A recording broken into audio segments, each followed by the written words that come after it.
இன்றைக்கி first time basmati ரைஸில் காளான் தம் பிரியாணி பண்ண போகிறேன். என்ன மாதிரி பிகினர்ஸுக்கெலாம் அது ரொம்பவே யூஸ்ஃபுல்லாக இருக்கும். ஸ்கிப் பண்ணாமல் வீடியோவை பாருங்கள்.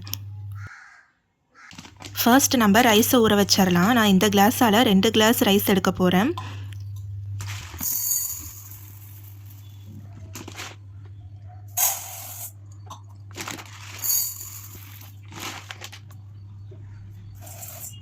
இப்போது 2 to 3 டைம்ஸ் நல்லா ரைஸை வாஷ் பண்ணி ஊற வச்சிடலாம்.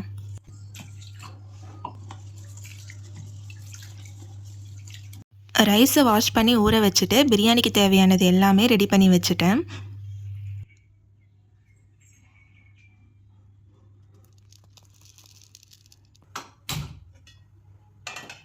இப்போது பிரியாணி பண்ண ஸ்டார்ட் பண்ணிடலாம்.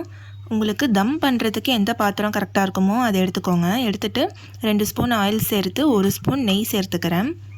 ஃபஸ்ட்டு ஸ்பைசஸ் ஆட் பண்ணிக்கிறேன். இது நல்லா பொரிஞ்சதும் கட் பண்ணி வச்சுருக்க ஆனியனையும் பச்சை மிளகாவையும் ஆட் பண்ணிக்கலாம்.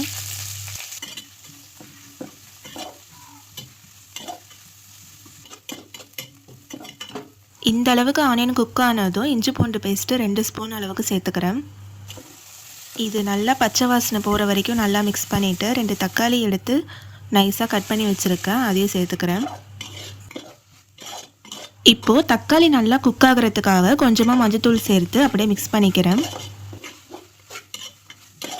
தக்காளி குக் ஆகும் போதே கொஞ்சமாக கொத்தமல்லி கொஞ்சம் புதினா சேர்த்து நல்லா மிக்ஸ் பண்ணால் நல்லா வாசனையாக இருக்கும். அதனால் இப்போவே சேர்த்துக்கிறேன்.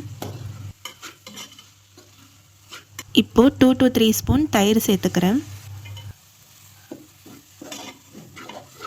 தயிர் சேர்த்து மிக்ஸ் பண்ணதும் நல்லா கிரேவி மாதிரி வந்துருச்சு. இப்போ நம்ம கட் பண்ணி வச்சுருக்க காளானே சேர்த்து மிக்ஸ் பண்ணிக்கிறேன்.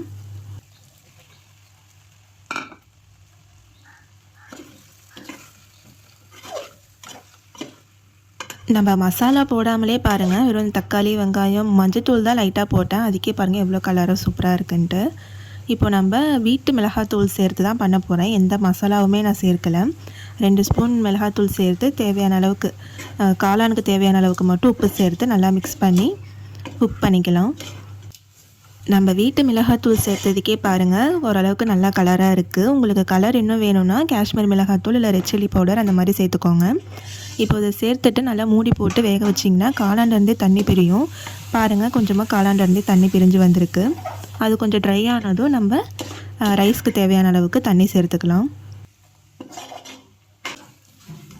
பாருங்கள் இப்போ காளான் நல்லா சூப்பராக வந்து திக்காக ரெடி ஆகிடுச்சு கிரேவி மாதிரி. இப்போ நம்ம ரைஸ்க்கு தேவையான அளவுக்கு தண்ணி சேர்த்துக்கலாம்.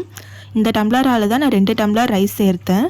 இப்போது 1க்கு 1.5 தண்ணி கணக்கு வச்சு நம்ம 3 டம்ளர் தண்ணி சேர்த்துக்கிறேன். இப்போது நல்லா மிக்ஸ் பண்ணி விட்டு மூடி போட்டு நல்லா கொதி வந்ததும் நம்ம ரைஸை ஆட் பண்ணிக்கலாம். பாருங்கள் சூப்பராகவே கொதி வந்துருச்சு. இப்போது நான் ஊற வச்சுருக்க ரைஸை வந்து சேர்த்துக்கிறேன்.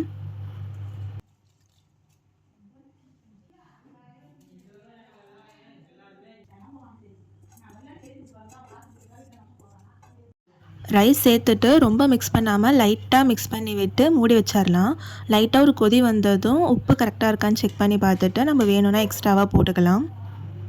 பாருங்கள் இப்போ லைட்டாக கொதி வந்துடுச்சு. இந்த டைமில் நீங்கள் லைட்டாக மிக்ஸ் பண்ணி விட்டு, ஏன்னா அடியும் பிடிச்சிடக்கூடாது, அதனால் லைட்டாக ஒரு மிக்ஸ் பண்ணிவிட்டு உப்பு கரெக்டாக இருக்கான்னு செக் பண்ணி பார்த்துட்டு உப்பு சேர்த்துக்கோங்க. எனக்கு உப்பு கொஞ்சம் பத்தலை, அதனால் நான் சேர்த்துக்கிட்டேன். ஆனால் அது வந்து ரெக்கார்ட் ஆகலை. இப்போ திரும்பவும் மூடி போட்டுட்டு ஒரு 10 நிமிஷம் கழித்து ஓப்பன் பண்ணிங்கன்னா ரைஸ் நல்லா மேலே வந்திருக்கும். பாருங்கள் இப்போது நல்லாவே ரைஸ் மேலே வந்துருச்சு. இப்போது தம் பண்ணுறதுக்கு ரெடி ஆகிடுச்சு. இப்போ நல்லா ஒரு லைட்டாக ஒரு மிக்ஸ் பண்ணிவிட்டு அதை வந்து நம்ம சமப்படுத்திட்டு நமக்கு இப்போது தம் பண்ணுறதுக்காக கொத்தமல்லி புதினா கொஞ்சம் எடுத்து வச்சுருந்தேன், அதையும் சேர்த்து 1 ஸ்பூன் நெய்யும் நம்ம சேர்த்துக்கலாம். நான் ஸ்டார்டிங்கில் 1 ஸ்பூன் நெய் தான் சேர்த்துருப்பேன், இப்போ சேர்த்துக்கலான்னு விட்டுட்டேன்.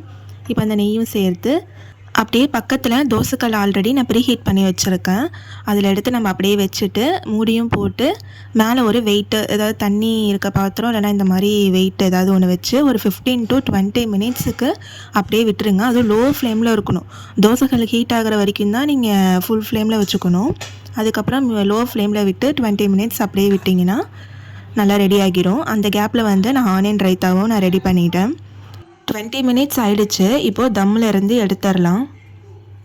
நான் எப்படி வருமோ, ஃபஸ்ட் டைம் நம்ம பண்ணுறோம், எந்த மாரி வரும், அடி பிடிச்சிருக்குமா, இல்ல குழஞ்சிருக்குமா அப்படின்னு சொல்லிட்டு ரொம்ப எக்ஸைட்டடாகவே வெயிட் பண்ணிட்டு இருந்தேன்.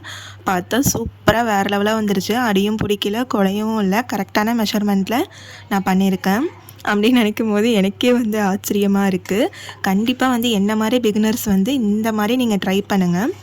இப்போ அது வந்து லைட்டா மட்டும் மிக்ஸ் பண்ணி பார்த்தீங்கன்னா, சூப்பராவே ரெடி ஆகிடும். பாருங்க ரைஸுமே நல்லாவே வெந்துருச்சு. இப்போ இத இந்த மாரி சர்வ் பண்ணி சாப்பிட்டிங்கன்னா, செம்ம வேற லெவல் டேஸ்ட்டா இருந்துச்சு. எந்த ஒரு மசாலாவுமே நான் ஆட் பண்ணல.